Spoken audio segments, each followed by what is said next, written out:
কেউ বাজারকে এককভাবে নিয়ন্ত্রণ করতে চায় তার জন্য কিন্তু আমাদের প্রতিযোগিতা কমিশন আছে।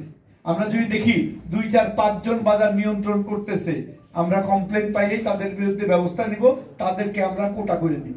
তুমি একটা কোম্পানি হিসাবে এতগুলার বেশি আর করতে পারবো না। আমাদের কিন্তু আইন আছে, অনেকে হয়তো জানেন না।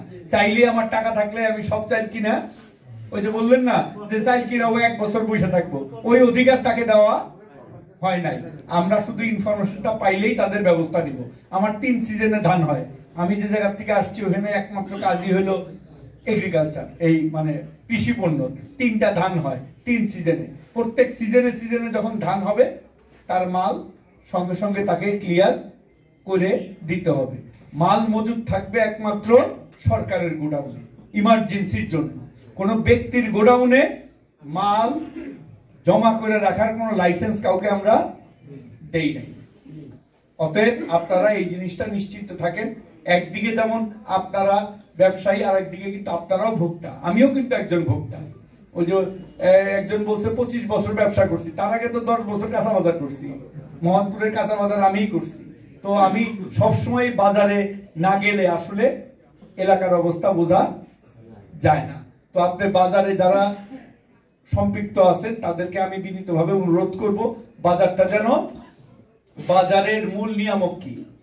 বাজারের মূল নিয়ামক হইল যত বেশি বেচতে পারবে। উনি যে 10 টাকা বস্তা, উনি যদি 10 বার বেচতে পারে তাহলে ওনার 100 টাকা, আর একবার বেচতে পারলে 10 টাকা। ওনার চিন্তাই থাকবে হলো যত তাড়াতাড়ি উনি মালটা বেচতে পারে। তো এই যে বাজার ব্যবস্থাপনা, প্রতিযোগিতামূলক বাজার ব্যবস্থাপনা। আর মজুদদারি হইলো আমি মাল কিনবো, ওই যে গোয়েন স্টক করে থুয়ে দিব, সিন্ধু আটকায় রাখবো, দাম বাড়লে বেচবো। আমাদের যুদ্ধটা হইলো এদের সাথে। আর যারা মাল কিনবে, মাল বেচবে, একটা লাভ করবে, এইটা আমাদের জন্য কোনো সমস্যার কোনো কারণ নাই। কোনো কর্পোরেট কোম্পানি আপনারা নাম উল্লেখ করলেন না, ওই যে আমাদের দেশে কয় না যে বাসরের নাম মুখে নেওয়া যাবে না, ওটা মুখে নিতে হবে। কারা কারা আছে এই ইনফরমেশনটা আপনাদেরকে দিতে হবে। দরকার নেই প্রকাশ্যে বইলে আপনার একটা সত্যতামি করার, হয়তো দেখা যাবে যে আপনি কইলেন আপনার চাইলি দিল না, আপনার ব্যবসায় বন্ধ হয়ে যাবে। আমি জানি এই ধরনের ইয়ে আছে। আমার নাম্বার আছে সলুয়ের কাছে, আমার কাছে মেসেজ পাঠিয়ে দিবেন কোন কোম্পানি, আমরা ওই কোম্পানিগুলোকে ডাকবো, ডাইকা সুযোগ দিব। তারা যদি ভালোভাবে সুস্থভাবে ব্যবসা করে, মানে যে প্রয়োজনীয় দ্রব্যাদির ব্যবসা করতে হলে নিয়ম মাইনা করতে হবে। যেগুলো এসেনশিয়াল গুডস আমরা ডিক্লেয়ার করব যে এই 8টা প্রোডাক্ট কি, চাল, ডাল, তেল, চিনি, নুন, এগুলো হলো অত্যাবশ্যকীয় পণ্য।